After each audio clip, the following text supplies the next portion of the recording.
DK Shivakumar ಸಂಪುಟ ವಿಸ್ತರಣೆಯ circus ಇನ್ನೂ ಕೂಡ ಬಗೆಹರಿಯುವ ಲಕ್ಷಣಗಳು ಕಾಣಿಸ್ತಾ ಇಲ್ಲ. ಸಚಿವ ಸ್ಥಾನಾಕಾಂಕ್ಷಿಗಳಿಗೆ ಇನ್ನೇನ್ ಲಿಸ್ಟ್ ಬಂದ್ಬಿಡುತ್ತೆ, ನಮಗೆ ಫೋನ್ ಮಾಡ್ತಾರೆ, ಬನ್ನಿ ಮಂತ್ರಿಗಿರಿ ತಗಳಿ ಅಂತಾರೆ ಅನ್ನುವ ಕುತೂಹಲದಲ್ಲಿದ್ದವರಿಗೆ, ನಿರೀಕ್ಷೆಯಲ್ಲಿದ್ದವರಿಗೆ ಮತ್ತೊಂದ್ಸಲ ತಣ್ಣೀರೇರಿಸಿದಂಗಾಗಿದೆ. ಸಂಪುಟ ವಿಸ್ತರಣೆ ಕುರಿತ ಮೊದಲ ಸಭೆ ಅರ್ಧದಲ್ಲೇ ಮೊಟಕಾಗಿದೆ ಅಥವಾ ಅರ್ಧದಲ್ಲೇ ನಿಂತಿದೆ. ಮಲ್ಲಿಕಾರ್ಜುನ್ ಖರ್ಗೆ ಎಐಸಿಸಿ ಅಧ್ಯಕ್ಷರು ಗೈರಾಗಿರೋ ಹಿನ್ನೆಲೆಯಲ್ಲಿ ಸಂಪುಟ ವಿಸ್ತರಣೆ ಸಭೆ ಮುಂದೂಡಿಕೆಯಾಗಿದೆ. ದಿಢೀರ್ ಬೆಂಗಳೂರಿಗೆ ಅಂತ ಮಲ್ಲಿಕಾರ್ಜುನ್ ಖರ್ಗೆ ಅವರು ಬಂದಿದ್ದಾರೆ. ಇಲ್ಲಿರೋರೆಲ್ಲ ಬೆಂಗಳೂರಿಗೆ ಹೋಗಿದ್ದಾರೆ.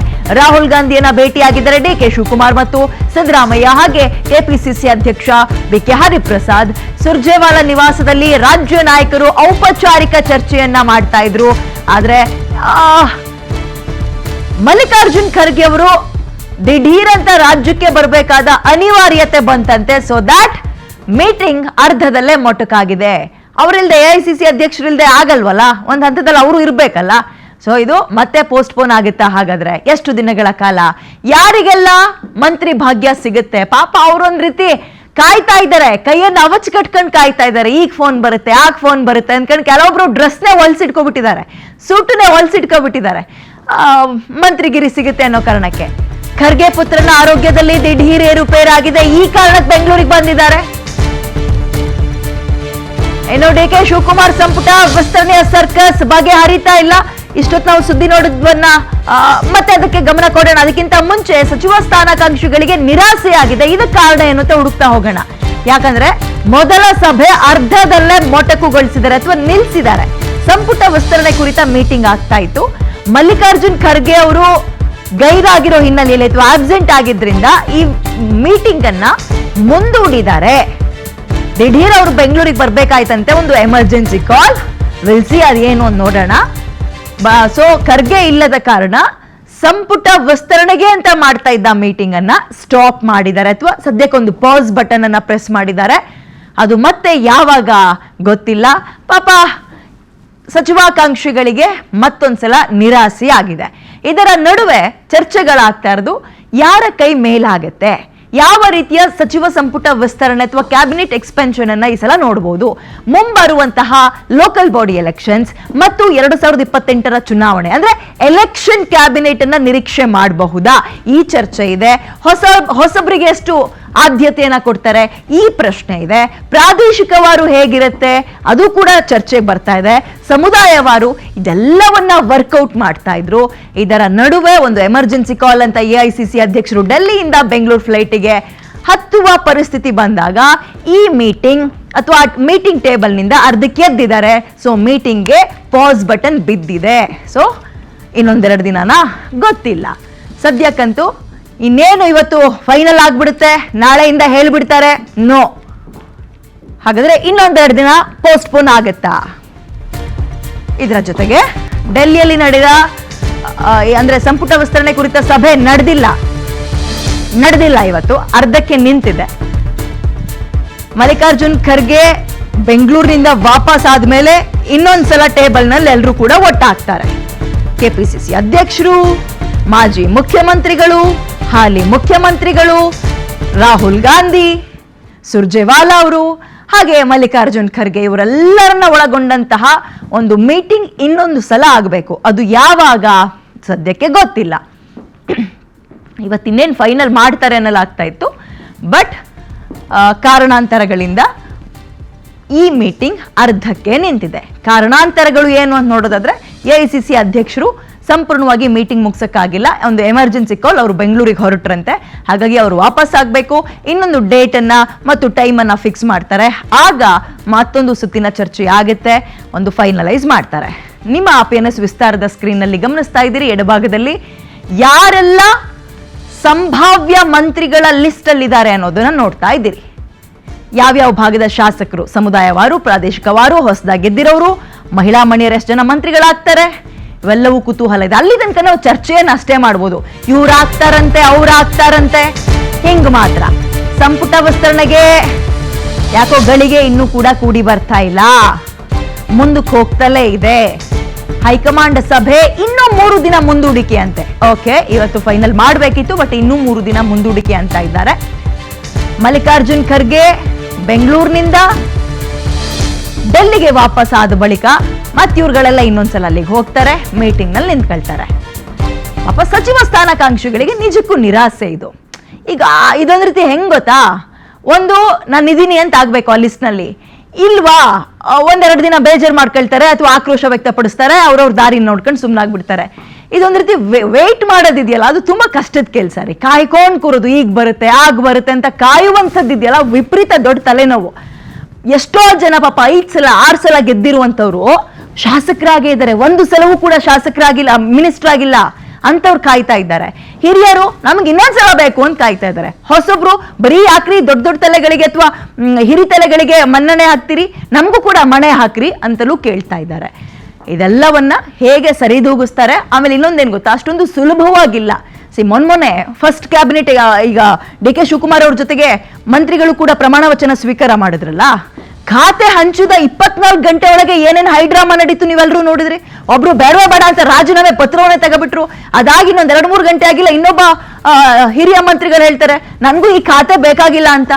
ಸೊ ಇನ್ ಮುಂದಕ್ಕೆ ಹೆಂಗಾಗತ್ತೆ ನೋಡಿ, ಟೈಮ್ ಜಾಸ್ತಿ ಇಲ್ಲ. ಈಗ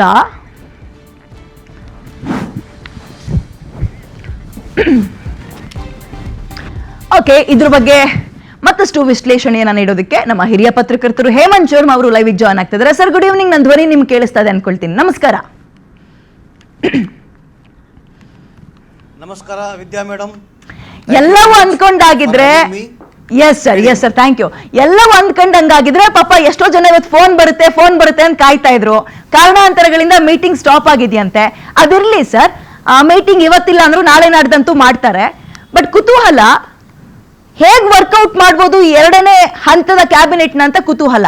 ಸರ್, ನಿಮ್ಮ ಅನುಭವದಲ್ಲಿ ಹೇಳೋದಾದ್ರೆ, ಲೋಕಲ್ ಬಾಡಿ ಎಲೆಕ್ಷನ್ಸ್ ಇದಾವೆ, 2028ರ ಅಸೆಂಬ್ಲಿ ಎಲೆಕ್ಷನ್ ಬರ್ತಾ ಇದೆ. ಆಮೇಲೆ ಇದನ್ನ ಎಲ್ಲರೂ ಬರೀ ಹಿರಿ ತಲೆಗಳು ಅಂತ ತುಂಬಿಸಕ್ಕಾಗಲ್ಲ. ಡಿ ಕೆ ಶಿವಕುಮಾರ್ ಅವ್ರ ಗಮನವನ್ನು ಕೂಡ ಇಲ್ಲಿ ಸೆಳಿಬೇಕಾಗುತ್ತೆ. ಹೆಂಗ್ ವರ್ಕೌಟ್ ಮಾಡ್ಬೋದು ಅನ್ಸುತ್ತೆ ಸರ್?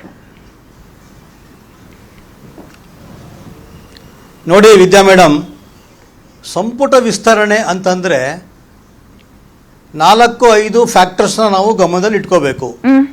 ಒಂದು ಬಹಳ ಇಂಪಾರ್ಟೆಂಟು, ಜಾತಿ ಸಮೀಕರಣ. ಯಾವ ಜಾತಿಗೆ ಎಷ್ಟು, ಹರಿಜನರು ತಗೊಂಡ್ರೆ ಲೆಫ್ಟ್ ಯಾರು ರೈಟ್ ಯಾರು, ಬ್ಯಾಕ್ವರ್ಡ್ ಕ್ಲಾಸ್ ತಗೊಂಡ್ರೆ ಅದರಲ್ಲಿ ಎಷ್ಟು ಜನ ಕೊಡಬೇಕು. ಜಾತಿ ಸಮೀಕರಣದ ಜೊತೆಗೆ ಪ್ರಾದೇಶಿಕ ಅಸಮತೋಲನ ಇರಬಾರ್ದು, ಅಂದರೆ ರೀಜನಲ್ ಡಿಸ್ಪ್ಯಾರಿಟಿ ಇರಬಾರ್ದು, ಅದು ನೋಡಬೇಕು. ಮತ್ತು ಎಲ್ಲ ಇಂಪಾರ್ಟೆಂಟ್. ಇದಕ್ಕಿಂತ ಇಂಪಾರ್ಟೆಂಟು, ಕಾಂಗ್ರೆಸ್ ಪಕ್ಷದಲ್ಲಿ ಯಾರು ಹೇಳಲಿ, ಯಾರು ಹೇಳದೇ ಇರಲಿ, ಯಾರು ಒಪ್ಪಲಿ, ಯಾರು ಒಪ್ಪದೇ ಇರಲಿ, ಬೇರೆ ಬೇರೆ ಬಣಗಳಿದೆ, ಹೌದಾ? ಸಿದ್ದರಾಮಯ್ಯನವ್ರ ಬಣ ಇದೆ ಅಂತ ಹೇಳ್ತಾರೆ, ಹರಿಪ್ರಸಾದ್ ಬಣ ಇದೆ ಅಂತ ಹೇಳ್ತಾರೆ. ಹರಿಪ್ರಸಾದ್ ಕಾಂಗ್ರೆಸ್ ಪಕ್ಷದ ಅಧ್ಯಕ್ಷರು, ಅವ್ರು ಎಲ್ರಿಗೂ ಅಧ್ಯಕ್ಷರವರು, ಈ ಬಣ ಆ ಬಣ ಅಂತಲ್ಲ. ಅವ್ರು he is A president of the Congress party in Karnataka. ಆದರೆ ಎಲ್ಲ ನಾಯಕರುಗಳು ಮತ್ತು ಹೈಕಮಾಂಡ್ ಅವ್ರು ಯಾರನ್ನ ಹೆಸರು ರೆಕಮೆಂಡ್ ಮಾಡ್ತಾರೆ, ಇವ್ರನ್ನ ತಗೊಳ್ಳಿ ಅಂತೇಳಿ ಯಾರು ಹೇಳ್ತಾರೆ? ಇಷ್ಟಕ್ಕೂ ಮೀರಿ D K Shivakumar as chief minister ಅವ್ರದ್ದೇ ಆದಂಥ ಒಂದು ಪ್ರಿರೋಗೇಟಿವ್ ಇದೆಯಲ್ಲ, ನಾನು ಇವ್ರನ್ನ ತಗೊಳ್ಬೇಕು, ನಂಗೆ ಇವ್ರು ಬೇಕು ಅಂತ. ಇದ್ರ ಜೊತೆಗೆ ಇನ್ನೊಂದು 4ನೇ ಫ್ಯಾಕ್ಟರ್ ಏನಂತಂದ್ರೆ, A cabinet should be A blend of experience and youth. ಯುವಕರು ಮತ್ತು ಅನುಭವ ಇರುವಂಥವ್ರು, ಅದೆರಡೂ ಇದ್ದಾಗ ಮಾತ್ರ ಒಂದು ರೀತಿಯ ಸರ್ಕಾರ ಬಹಳ ವೇಗವಾಗಿ ಮುನ್ನಡೆಯುತ್ತೆ. ಅನುಭವ ಇರುವಂಥ ಮಂತ್ರಿಗಳು ಗೈಡ್ ಮಾಡ್ತಾರೆ. ಹೊಸದಾಗಿ ಯುವಕರನ್ನ ತಗೊಂಡಾಗ ಅವರು ಉತ್ಸಾಹದಿಂದ ಕೆಲಸ ಮಾಡ್ತಾರೆ. ಇಷ್ಟೆಲ್ಲ ಮಾಡ್ಕೊಳ್ಳೋಕ್ಕೆ ಮತ್ತೆ 4 ಸಲ 3 ಸಲ ಆಗ್ಲೇ ತಾವು ಕರೆಕ್ಟಾಗಿ ಹೇಳಿದ್ರಿ, 3 ಸಲ 4 ಸಲ 5 ಸಲ ಗೆದ್ದಿರೋರು ಮಂತ್ರಿನೇ ಆಗಿಲ್ಲ ಅಂತವ್ರು ಏನ್ ಮಾಡ್ಬೇಕು? ಕೆಲವರು 5 ಸಲ 6 ಸಲ ಮಂತ್ರಿ ಆಗಿದ್ದಾರೆ, ಅಂತವ್ನ ಕೈ ಬಿಡಕ್ಕಾಗತ್ತಾ? So it is a very delicate exercise. The chief minister has to muster all his political wisdom. ಇವತ್ತಿನ ಮುಖ್ಯಮಂತ್ರಿಗಳು ಜ್ಞಾನ ಮತ್ತು ಅನುಭವವನ್ನು ಎರಡನ್ನೂ ಹೊಂದಿರುವಂತ ಮುಖ್ಯಮಂತ್ರಿಗಳು. ಹಾಗಾಗಿ ಇಂಥದ್ದು ಬಹಳಷ್ಟು ನೋಡ್ಬಿಟ್ಟಿದ್ದಾರೆ ಅವರು. ಈಗ ಹೆಚ್ಚು ಕಮ್ಮಿ ಫಾರ್ ದಿ ಪಾಸ್ಟ್ 4 decades ಅವರು ಈ ತರದೆಲ್ಲ ಬಹಳ ನೋಡ್ಬಿಟ್ಟಿದ್ದಾರೆ. ಯಾರೋ ಸಿಟ್ಕೊಂಡ್ರು, ಯಾರೋ ರಾಜೀನಾಮೆ ಕೊಟ್ಟರು, ಮತ್ತೆ ಅವ್ರನ್ನ ಮನವೊಲಿಸೋದು, ಮನೆಗೆ ಹೋಗಿ ಮನವೊಲಿಸೋದು. ಈಗ ಮಂತ್ರಿ ಆಗು ಅಂತಾನು ಹೇಳಬೇಕು, ಆಗಕ್ಕಾಗಲ್ಲಪ್ಪ ನೀನು ಅಂತಾನು ಹೋಗಿ ಮನವೊಲಿಸ್ಬೇಕು. ಸೊ ಇದು ಒಂದು ಕಸರತ್ತು. ನೀವು ಪದ ಕರೆಕ್ಟಾಗಿ ಉಪಯೋಗಿಸಿದಿರಾ, ಸಂಪುಟ ವಿಸ್ತರಣೆಯ ಕಸರತ್ತು ಅಂತ ಪದ ಕರೆಕ್ಟಾಗಿ ಉಪಯೋಗಿಸಿದಿರಾ. So all these factors have to be taken into consideration into consideration. ಅದು ಹೇಗೆ ಮಾಡ್ತಾರೆ ಅನ್ನೋದ್ರ ಬಗ್ಗೆ ಈ ಕುತೂಹಲದಿಂದ ಜನ ನೋಡ್ತಾ ಇದ್ದಾರೆ. ಆದ್ರೆ ಒಂದು ಇಂಪಾರ್ಟೆಂಟ್ ಅಂದ್ರೆ, ಒಂದ್ ಕಡೆ ಬರ ಇದೆ, ಒಂದ್ ಕಡೆ ಪ್ರವಾಹ ಇದೆ. ಒಬ್ಬ ಅಗ್ರಿಕಲ್ಚರ್ ಮಿನಿಸ್ಟ್ರಿ ಇರಬೇಕಾಗಿತ್ತು. ಕರೆಕ್ಟ್, ಬಹಳ ಇಂಪಾರ್ಟೆಂಟ್ ಅದು. Correct. ಅದನ್ನ ಈಗಾದ್ರೂ ಅದು ಆದಷ್ಟು ಬೇಗ ಮಾಡಿ ತಗೊಂಡ್ರೆ ಅದು ಬಹಳ ಒಳ್ಳೇದು. ನೋಡ್ಬೇಕು ಹೆಂಗೆ ಅಂತ. ಸರ್, ಇದ್ರ ನಡುವೆ ನಿನ್ನೆಯೂ ಇದೇ ವಿಚಾರ ಪ್ರಸ್ತಾಪ ಮಾಡಿದಾಗ ಮತ್ತೊಬ್ಬ ಹಿರಿಯ ಪತ್ರಕರ್ತರ ಹತ್ರ ಮಾತಾಡ್ತಾ ಇದ್ದೆ. ನಾನೊಂದು ಪದ ಬಳಕೆ ಮಾಡಿದೆ, ಗಜ ಪ್ರಸವ ಅಂತ. ಡೆಫಿನೆಟ್ಲಿ ಅವರ ರಿಯಾಕ್ಷನ್ ಅನ್ನ ನಾನು ರೆಸ್ಪೆಕ್ಟ್ ಮಾಡ್ತೀನಿ. ಅಗೇನ್ ಸೇಮ್ ಪದವನ್ನ ನಿಮ್ ಮುಂದೆಯೂ ಬಳಕೆ ಮಾಡ್ತಾ ಇದ್ದೀನಿ ನಾನು. ಇದು ಗಜ ಪ್ರಸವ ಅನ್ಕೊಳ್ಳಕ್ಕೆ ಇಟ್ಸ್ ಟೂ ಅರ್ಲಿ, ಬಿಕಾಸ್ ಅವರು ಮುಖ್ಯಮಂತ್ರಿಯಾಗಿ ಕೇವಲ 1 ತಿಂಗಳಾಗಿದೆ, ಫೈನ್. ಬಟ್ ಈ ಚಾಲೆಂಜಸ್ ಹೆಂಗಿದೆ ಸರ್? ಖಾತೆ ಕೊಟ್ಟು 1 ದಿನದಲ್ಲೇ ಒಬ್ರು ರಾಜೀನಾಮೆ ಅಂತ ಹೋಗ್ತಾರೆ, ಇನ್ನೊಬ್ರು ನಂಗೆ ಈ ಖಾತೆ ಬೇಡ ಅಂತಾರೆ. ಅಂಡ್ ಇವ್ರ ಹತ್ರ ತುಂಬಾ ಟೈಮ್ ಇಲ್ಲ. 2028 ಎಲೆಕ್ಷನ್ ಅಂದ್ರೆ ಬಂದೇ ಬಿಡ್ತು, ಲೋಕಲ್ ಬಾಡಿ ಎಲೆಕ್ಷನ್ಸ್ ಇದೆ. ಸೊ ಈ ಟೈಟ್ನೆಸ್ ಅನ್ನ ಹೆಂಗ್ ಸಡಿಲಗೊಳಿಸ್ತಾರೆ? ಈ ಮಾಸ್ಟರ್ ಪ್ಲಾನ್ ಅನ್ನೋದು ಇಲ್ಲಿ ಬೇಕೇ ಬೇಕು ಅಂತ ಅನಿಸ್ತಾ ಇಲ್ವಾ ಸರ್? ಅದಕ್ಕೆಲ್ಲ ಮುಂಚೆ ನೋಡಿ, ಅದಕ್ಕೆಲ್ಲ ಮುಂಚೆ GBA ಎಲೆಕ್ಷನ್ಸ್ ಬರಬೇಕು. ಎಸ್, GBA ಎಲೆಕ್ಷನ್ಸ್ ಇದೆ, ಹೌದು. ಜಿಲ್ಲಾ ಪಂಚಾಯತಿ ಎಲೆಕ್ಷನ್ ಇದೆ, ಗ್ರಾಮ ಪಂಚಾಯತಿ ಎಲೆಕ್ಷನ್ ಇದೆ, ಮುನ್ಸಿಪಾಲಿಟಿ ಎಲೆಕ್ಷನ್ ಇದೆ, ಅದೇ ಆಮೇಲೆ local body 2028 ವಿಧಾನಸಭಾ ಚುನಾವಣೆ. ಹೌದು ನೋಡಿ, ನಾನು ಹೇಳೋ ಅರ್ಬನ್ ಲೋಕಲ್ ಬಾಡಿ ಮತ್ತು ರೂರಲ್ ಲೋಕಲ್ ಬಾಡಿ ಎರಡೂ ಇದೆ. ನೀವು ಒಂದು ಪದ ಉಪಯೋಗಿಸಿದ್ರಿ ಗಜಪ್ರಸವ ಅಂತ ಹೇಳ್ಬೋದಾ ಅಂತ. ಪ್ರಾಯಶಃ ನನ್ನ ಅನುಭವದ ಆಧಾರದ ಮೇಲೆ ಹೇಳೋದಾದ್ರೆ ಇದು ಗಜಪ್ರಸವ ಅಂತ ಹೇಳಕ್ ಆಗಲ್ಲ. ಯಾಕೆ ಅಂದ್ರೆ ಇದು ಮೊದಲನೇ ಅಟೆಂಪ್ಟ್ CMದು. ಇದು ಸಂಪುಟ ವಿಸ್ತರಣೆ ಮಾಡ್ತಿರೋದು ಮೊದಲನೇ ಅಟೆಂಪ್ಟ್. ಇದು 2, 3, 4, 5 ಅಟೆಂಪ್ಟ್ ಆಗಿ ಏನೂ ಆಗ್ಲಿಲ್ಲ ಅಂದ್ರೆ ಗಜಪ್ರಸವ ಅಂತ ಹೇಳ್ಬೋದು. ಆದ್ರೆ ಇದನ್ನು ಮೊದಲನೇ ಅಟೆಂಪ್ಟ್. ಈಗ ಅವರು ಮುಖ್ಯಮಂತ್ರಿ ಆಗಿ 33 ದಿನನೋ 34 ದಿನನೋ ಆಗಿದೆ. ಮೊದಲನೇ ಸಲ ಅಟೆಂಪ್ಟ್ ಮಾಡ್ತಾ ಇದ್ದಾರೆ. ಸೊ ಗಜಪ್ರಸವ ಅನ್ನುವಂತ ಶಬ್ದ ಪ್ರಾಯಶಃ ಅಪ್ರಸ್ತುತ ಅಂತ ನಂಗನ್ಸುತ್ತೆ. ನೋಡೋಣ, ಏನಾದ್ರೂ 2, 3, 4 ಅಟೆಂಪ್ಟ್ ಅಲ್ಲೂ ಕೂಡ ಇದು ಸಂಪುಟ ವಿಸ್ತರಣೆ ಆಗದೆ ಇದ್ರೆ ಆಮೇಲೆ ಆದ್ರೆ ಅದಕ್ಕೆ ಹೇಳ್ಬೋದು ಗಜಪ್ರಸವ ಅಂತ. As of today, as of now ಗಜಪ್ರಸವ ಅನ್ನುವಂತ ಪದ ಅಪ್ರಸ್ತುತ ಅಂತ ನಂಗನ್ಸುತ್ತೆ. Well sir, okay. ಇನ್ನೊಂದು, ಇವ್ರಿಗಿರುವಂತಹ ಟೈಮ್ ಡ್ಯೂರೇಷನ್ ಬಗ್ಗೆ ನಾವು ಮಾತಾಡ್ತಾ ಇದ್ವಿ, ತುಂಬಾ ಕಡಿಮೆ ಇದೆ. ಶಿಕ್ಷಣ ಮಂತ್ರಿಗಳಿಲ್ಲ, ಕೃಷಿ ಮಂತ್ರಿಗಳಿಲ್ಲ, ಬರ, ನೆರೆ, ಇನ್ನೊಂದ್ ಕಡೆ ಈ ಎಜುಕೇಶನ್ ವಿಚಾರದಲ್ಲೂ ಕೂಡ ಸ್ವಲ್ಪ ಏರುಪೇರು ಆಗ್ತಾ ಇದೆ. ಎಲ್ಲವನ್ನೂ ನಾವು DK ಶಿವಕುಮಾರ್ ಅವರು ಮುಖ್ಯಮಂತ್ರಿಗಳು ನೀವೇ ಬಂದ್ ಸರಿ ಮಾಡಿ ಅನ್ನೋಕ್ಕೂ ಆಗಲ್ಲ. ಸೊ ಸ್ವಲ್ಪ ಕಷ್ಟ ಇದೆಯಾ ಅಂತ ಸರ್? ಆಮೇಲೆ ಈಗ ಒಬ್ರಿಗೆ ಕೊಟ್ಟು ಇನ್ನೊಬ್ರಿಗೆ ಕೊಡ್ಲಿಲ್ಲ ಅಂದ್ರೆ ಅವ್ರು ಮುನಿಸ್ಕೊಳ್ತಾರೆ, ಅವ್ರನ್ನ ಸಮಾಧಾನ ಮಾಡ್ಬೇಕು. ಆಡಳಿತ ಮಾಡೋದ, ಸಮಾಧಾನ ಮಾಡ್ಕೊಂಡು ಕುತ್ಕೊಳ್ಳೋದ?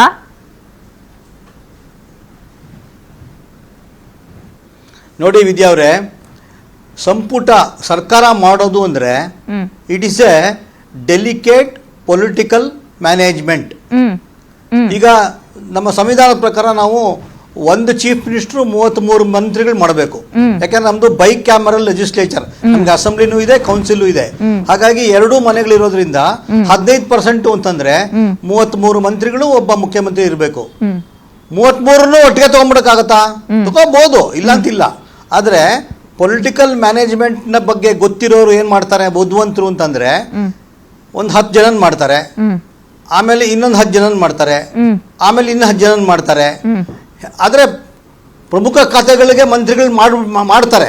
ಆದ್ರೆ ಯಾವಾಗ ಸರ್ಕಾರ ಪಕ್ಷದಲ್ಲಿ ಸ್ವಲ್ಪ ಕ್ರೈಸಿಸ್ ಉಂಟಾಗತ್ತೆ, ಸರ್ಕಾರದಲ್ಲಿ ಒಂದು ಕ್ರೈಸಿಸ್ ಉಂಟಾಗತ್ತೆ, ಅವಾಗ ಮಾಡಿರೋರನ್ನ ತೆಗಿಯಕ್ಕಾಗಲ್ಲ, ಇನ್ ಕೆಲವ್ರನ್ನ ಮಾಡ್ತಾರೆ. ಯಾಕೆಂದ್ರೆ ಮುಖ್ಯಮಂತ್ರಿಗಳು ತುಂಬಾ ಒತ್ತಡದಲ್ಲಿ ಇರ್ತಾರೆ. ಒತ್ತಡ from different angles and different corners. High command ಅವರು ಏನು ಹೇಳ್ತಾರೆ, ಪಕ್ಷದ ಹಿಂದಿನ ಮುಖ್ಯಮಂತ್ರಿಗಳು ಏನೋ ಹೇಳ್ತಾರೆ, ಹಿರಿಯ ಸಚಿವರು ಹೇಳ್ತಾರೆ, ನೋಡ್ರಿ ಅವ್ರಿಗಾಗಿಲ್ಲ, ಇವ್ರಿಗಾಗಿಲ್ಲ. ಮತ್ತೆ ಎಲ್ಲದಕ್ಕಿಂತ ಇಂಪಾರ್ಟೆಂಟು, ನೋಡ್ರಿ ನಾವು 4 ಸಲ ಮಂತ್ರಿ MLA ಆಗಿದ್ದೀನಿ, ನನಗೆ ಮಂತ್ರಿ ಮಾಡಿಲ್ಲ ನೀವು, ನಂಗೆ ಮಾಡಿ ಅಂತ ಕೇಳೋರು ಇರ್ತಾರೆ. ಹಾಗಾಗಿ ಈ ಒಂದು ಡೆಲಿಕೇಟ್ ಪೊಲಿಟಿಕಲ್ ಮ್ಯಾನೇಜ್ಮೆಂಟ್ಗೋಸ್ಕರ ಒಂದು ವಾಟ್ ಯು ಕಾಲ್ ಒಂದು ವಿಂಡೋ ಓಪನ್ ಮಾಡಿ ಇಟ್ಕೊಂಡಿರ್ತಾರೆ. ಈಗ 12 ಜನ ತಗೊಂಡಿದ್ದಾರೆ, ಹೌದಾ? 11+1 ತಗೊಂಡಿದ್ದಾರೆ. ಈಗ 10 ಜನ ತಗೋಬಹುದು, 10, 12, 11 ಜನ ತಗೋಬಹುದು. ಆಮೇಲೆ ಏನಾರ ಕ್ರೈಸಿಸ್ ಆದ್ರೆ ಮತ್ತೆ 10 ಜನ ತಗೋಬಹುದು. ಹಾಗಾಗಿ ಇದು this is called political management. ವಿಸ್ತರಣೆ ಮಾಡಿದೆ. ಈಸಿ ಟಾಸ್ಕ್, ಖಂಡಿತ ಈಸಿ ಟಾಸ್ಕ್ ಅಲ್ಲ, ಖಂಡಿತ ಈಸಿ ಟಾಸ್ಕ್ ಅಲ್ಲ. ಹಾಗಾಗಿ ಎ ಗುಡ್ ಪೊಲಿಟಿಕಲ್ ಮ್ಯಾನೇಜರ್ ಎಲ್ಲಾರನ್ನೂ 33 ಜನ ಒಟ್ಟಿಗೆ ತಗೊಂಡ್ಬಿಟ್ಟು ನಾಳೆ ಕ್ರೈಸಿಸ್ ಆದಾಗ ರಾಜೀನಾಮೆ ಕೊಡು ಅಂತ ಕೇಳಕ್ಕಾಗತ್ತಾ? ಇಲ್ಲ. ಸೊ ಒಂದೊಂದೇ ಹಂತದಲ್ಲಿ ಅದನ್ನ ವಿಸ್ತರಣೆ ಮಾಡ್ತಾ ಹೋಗ್ತಾರೆ. ಆದ್ರೆ ಆ ಹಂತದಲ್ಲಿ ಮಾಡಬೇಕಾದ್ರೆ ಪ್ರಮುಖ ಖಾತೆಗಳು ನೀವು ಹೇಳ್ದಂಗೆ ಎಜುಕೇಶನ್ ಇಲ್ಲ, ಎಜುಕೇಶನ್ ಮಿನಿಸ್ಟ್ರಿ ಇಲ್ಲ, ಅಗ್ರಿಕಲ್ಚರ್ ಮಿನಿಸ್ಟ್ರಿ ಇಲ್ಲ ಅಂತ ಇದ್ದಾಗ ಆ ತರ ಎಲ್ಲ ಸೂಕ್ಷ್ಮವಾದಂತ ಎಲ್ಲ ಖಾತೆಗಳಿಗೆ ಮಂತ್ರಿಗಳು ಮಾಡಿ ಎಲ್ಲ ಖಾತೆಗಳು ಇಂಪಾರ್ಟೆಂಟ್. ಇದು ಅನ್ಇಂಪಾರ್ಟೆಂಟು ಇಂಪಾರ್ಟೆಂಟು ಅಲ್ಲ, ಮೋರ್ ಇಂಪಾರ್ಟೆಂಟು ಲೆಸ್ ಇಂಪಾರ್ಟೆಂಟು ಅಂತ ಪ್ರಶ್ನೆ ತಗೊಂಡು ಆದ್ಯತೆ ಪ್ರಿಯಾರಿಟಿ ಆದ್ಯತೆ ಅಂತಾರೆ ಅದಕ್ಕೆ. ಹಾಗಾಗಿ ಆದ್ಯತೆ ಮೇರೆಗೆ ಮಂತ್ರಿಗಳನ್ನ ತಗೊಂಡು ಆ ಖಾತೆಗಳನ್ನ ಕೊಟ್ಟು ದೈನಂದಿನ ಕಾರ್ಯಗಳನ್ನ ಮಾಡೋಕ್ಕೋಸ್ಕರ ಮಾಡಿ ಆಮೇಲೆ ಹಂತವಾಗಿ ಅದನ್ನ ಪೂರ್ತಿ ಸಂಪೂರ್ಣ ಮಾಡ್ಬೋದು. ಇನ್ನೊಂದು 2 ಸಾರ್ತಿ ಪ್ರಾಯಶಃ ಅವರು ಡಿ ಕೆ ಶಿವಕುಮಾರ್ ಅವರು ಅದನ್ನ ತಗೊಂಡು ಮಾಡ್ತಾರೆ. ನಾನಾಗಲೇ ನಿಮ್ಗೆ ಹೇಳಿದಂಗೆ ಡಿ ಕೆ ಶಿವಕುಮಾರ್ ಅವರು ಜ್ಞಾನ ಮತ್ತು ಅನುಭವ ಎರಡೂ ಇರುವಂತ ಮುಖ್ಯಮಂತ್ರಿ, ಒಬ್ಬ ರಾಜಕೀಯ ನಾಯಕ. ಹಾಗಾಗಿ ನಾವು ಅವರ ನಡೆಯನ್ನ ನಾವು ಬಹಳ ಸೂಕ್ಷ್ಮವಾಗಿ ಗಮನಿಸಬೇಕು. ಈ ಸಲ ಎಷ್ಟು ತಗೊಂತಾರೆ, ವಿಲ್ ಯು ಟೇಕ್ ಆಲ್ 23 ನಾವು ಗೊತ್ತಿಲ್ಲ. ಸೊ ಅದಕ್ಕೆ ಹೇಳೋದು ನಾವು ಡೆಲಿಕೇಟ್ ಪೊಲಿಟಿಕಲ್ ಮ್ಯಾನೇಜ್ಮೆಂಟ್ ಮಾಡಕ್ಕೆ ಹೊರಟಿರೋರು ಇದನ್ನೆಲ್ಲ ಯೋಚನೆ ಮಾಡಿ ಸಾಧಕ ಬಾಧಕಗಳನ್ನ ಯೋಚನೆ ಮಾಡಿ ಪ್ರಾದೇಶಿಕ ಅಸಮತೋಲನ ಆಗದಂಗೆ ಜಾತಿ ಸಮೀಕರಣ ಮಾಡಿಕೊಂಡು ಯಾರನ್ನೂ I tell you what in last point Vidya ಅವರೇ, in politics there is no such thing as to the best satisfaction of all ಅಂತ ಮಾಡಕ್ ಸಾಧ್ಯ. ಎಲ್ರು ಎಲ್ಲಾ ಟೈಮಲ್ಲೂ ಆಗಲ್ಲ. To the best satisfaction of all ಮುಗಿಸ್ಬಿಡ್ತೀನಿ, ಒಂದ್ ನಿಮಿಷ ಮುಗಿಸ್ಬಿಡ್ತೀನಿ. To the best satisfaction of all ಅನ್ನೋದು ಮಾಡೋಕ್ಕಾಗಲ್ಲ. ಏನ್ ಮಾಡ್ಬೋದು ಅಂದ್ರೆ to the least dissatisfaction of all ಅಂತ ಮಾಡ್ಬೋದು. ನಿಮ್ಮ ಅಸಮಾಧಾನವನ್ನ ಕಮ್ಮಿ ಮಾಡ್ಬೋದೇ ಹೊರತು ಎಲ್ರನ್ನೂ ತೃಪ್ತಿ ಮಾಡಿಸ್ತೀನಿ ಅಂತ ಹೇಳೋದು ಯಾವ ಸರ್ಕಾರ ಕೈಲೂ ಆಗಲ್ಲ, ಯಾವ ಪಕ್ಷದ ನಾಯಕರ ಕೈಲೂ ಆಗಲ್ಲ, ಯಾವ ಟೈಮಲ್ಲೂ ಆಗಿಲ್ಲ. ಹಾಗಾಗಿ to the best satisfaction of all ಅನ್ನೋದಿಲ್ಲ, to the least dissatisfaction of all ಅಂತ ಮಾಡ್ಬೋದು ಅಷ್ಟೇ. ಅದನ್ನೇ ಮಾಡಕ್ ಹೊರಟಿರೋದು ಈಗ D K Shivakumar. We can trust his knowledge and wisdom. ನೋಡುವ, ಸ್ವಲ್ಪ ದಿನ ನೋಡುವ. ಅದೇನೋ ಎಮರ್ಜೆನ್ಸಿ ಬಂತು ಅಂತ ಮಲ್ಲಿಕಾರ್ಜುನ್ ಖರ್ಗೆ ಅವರು ಅದು ಏನ್ ಎಮರ್ಜೆನ್ಸಿನೋ ಕರೆಕ್ಟ್ ಆಗಿ ಗೊತ್ತಿಲ್ಲ.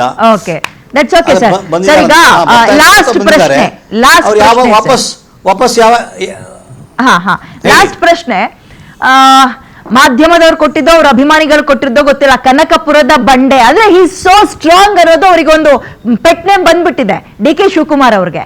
ಬಟ್ ಅದನ್ನ ನಿಜವಾದ ಚಾಲೆಂಜಸ್ ಈಗ ಇದೆಯಾ ಅಂತ ಮುಖ್ಯಮಂತ್ರಿ ಆದ್ಮೇಲೆ ಸರ್ ನೋಡಿ, ಸರ್ಕಾರದ ಅಂದ್ರೆ ಈಗ ಕಾಂಗ್ರೆಸ್ ನಲ್ಲಿ ಸಚಿವ ಸ್ಥಾನದ ಆಕಾಂಕ್ಷಿಗಳು ಅಂತ ಪಟ್ಟಿ ತಗೊಂಡು ಹೋದ್ರೆ 3 ಕ್ಯಾಬಿನೆಟ್ ರೆಡಿ ಮಾಡ್ಬೋದು ಸರ್. ಒಂದಲ್ಲ ಎರಡಲ್ಲ 3 ಮಾಡ್ಬೋದು, ಅಷ್ಟು ಜನ ಇದ್ದಾರೆ. ಈ ಕಡೆ ಹಿರಿಯರು, ಈ ಕಡೆ ಹೊಸದಾಗಿ ಬರೋರು, ಈ ಕಡೆ ಹೆಣ್ಮಕ್ಳು, ಜಾತಿ ಮತ್ತೆ ಪ್ರಾದೇಶಿಕವಾರು ಬೇರೆ ಪಕ್ಷದಿಂದ ಕರ್ಕೊಂಡು ಬಂದಿದ್ದಾರೆ, ಅವ್ರಿಗೂ ಸಮಾಧಾನ ಮಾಡಬೇಕು. ಸೊ ಅಗೈನ್ ಇನ್ನೊಂದ್ಸಲ ಹೇಳೋದಾದ್ರೆ ಈಸಿ ಟಾಸ್ಕ್ ಅಲ್ವೇ ಅಲ್ವಾ ಡಿ ಕೆ ಶಿವಕುಮಾರ್ ಅವ್ರಿಗೆ ಇಲ್ಲಿ ವಿನ್ ಆಗ್ಬೇಕು ಅವ್ರು ಇನ್ನೊಂದ್ಸಲ? ನೋಡಿ ವಿದ್ಯಾ ಅವರೇ, ನಾವು ಆಗ್ಲೇ ಮಾತಾಡ್ದಂಗೆ this is not at all a easy task. ಇದೊಂದು ಈಸಿ ಟಾಸ್ಕ್ ಅಲ್ವೇ ಅಲ್ಲ. ಆದರೆ ಒಂದು ನಾವೇನು ನೀವೇನು ಅನ್ಕೋಬೋದು, ನಮ್ಗೇನು ಅನ್ಸುತ್ತೆ ಅಂತಂದರೆ, ನಾನು ಆಗಲೇ ನಿಮ್ಗೆ ಹೇಳ್ದಂಗೆ ಇದು third time I am telling you, D K Shivakumar ಅವರ ಜ್ಞಾನ ಮತ್ತು ಅನುಭವದ ಆಧಾರದ ಮೇಲೆ ಹೇಳೋದು ಅವ್ರು ಮಾಡೋದಾದರೆ ಪ್ರಾಯಶಃ ಇದನ್ನು ಅವರು ಚೆನ್ನಾಗಿ ಹ್ಯಾಂಡಲ್ ಮಾಡ್ತಾರೆ ಅಂತ ನಂಗೆ ಅನಿಸುತ್ತೆ. ಯಾಕೆ ಅಂತಂದರೆ ಅವರು ಸಾಕಷ್ಟು ನೋಡ್ಬಿಟ್ಟಿದ್ದಾರೆ ಈ ಥರದ್ದೆಲ್ಲ ಪೂರ್ತಿ. ಮತ್ತು ಯಾರನ್ನ ಸಮಾಧಾನ ಮಾಡಬೇಕು, ಯಾರನ್ನ ಹೇಗೆ ಸಮಾಧಾನ ಮಾಡಬೇಕು. ಇವತ್ತು ನನಗೆ ಕ್ಯಾಬಿನೆಟ್ ಮಂತ್ರಿ ಮಾಡಬೇಕು ಅಂತ ನಾನು ಕೇಳ್ತೀನಿ, ಕ್ಯಾಬಿನೆಟ್ ಮಾಡೋಕ್ಕಾಗಲ್ಲಪ್ಪ, ಮಿನಿಸ್ಟರ್ ಆಫ್ ಸ್ಟೇಟ್ ಕೊಡ್ತೀನಿ ಅಂತಾರೆ. ಆಲ್ರೆಡಿ ಒಪ್ಕೋತೀನಿ, ಆಯಿತು. ಮಿನಿಸ್ಟರ್ ಆಫ್ ಸ್ಟೇಟು ಆಗಲ್ಲ ನನಗೆ ಅಂತಾರೆ, ನೋಡಪ್ಪ ನಾನು ಚೇರ್ಮನ್ ಮಾಡ್ತೀನಿ ನಿನಗೆ. ಈಗ 55 58 ಬೋರ್ಡ್ಸ್ ಅಂಡ್ ಕಾರ್ಪೊರೇಷನ್ಸ್ ಇದೆ, ಯಾವ್ದಾರ ಒಂದು ಕೊಡ್ತೀನಿ ನಿಮ್ಗೆ, ಮಂತ್ರಿಗಿರಿನ ಇನ್ಸಿಸ್ಟ್ ಮಾಡಬೇಡ ನೀನು ಅಂತ ಹೇಳ್ತಾರೆ. ಆಯ್ತು, MLA ಆಗಿದ್ಯಾ, 3 ಸಲ MLA ಆಗಿದ್ಯಾ, 4 ಸಲ MLA ಆಗಿದ್ಯಾ, ನಿನಗೆ ಬೋರ್ಡ್ ಅಂಡ್ ಕಾರ್ಪೊರೇಷನ್ಗೆ ನಿಮಗೆ ಚೇರ್ಮನ್ ಮಾಡ್ತೀವಿ ಅಂತ ಹೇಳ್ತಾರೆ. So this is called political management and this is very delicate exercise. ಹಾಗಾಗಿ ಇದೆಲ್ಲವನ್ನೂ ಮನಸ್ಸಲ್ಲಿ ಇಟ್ಕೊಂಡು ಅವರು ಬಹಳ ಹುಷಾರಾಗಿ ಹೆಜ್ಜೆ ಇಡಬೇಕು. ಪ್ರಾಯಶಃ ಅವ್ರು ಮಾಡ್ತಾರೆ ಅಂತ ನಂಗೆ ಅನ್ಸುತ್ತೆ. ನೋಡೋಣ sir. Thank you so much. As you rightly said, ಒಂದ್ ನಿಮಿಷ ವಿದ್ಯಾ ಅವರೇ, ಆಸ್ ಯು ರೈಟ್ಲಿ ಸೆಡ್, ಇದು it is a testing time for D K Shivakumar. Exactly wonderful analysis sir. Thank you so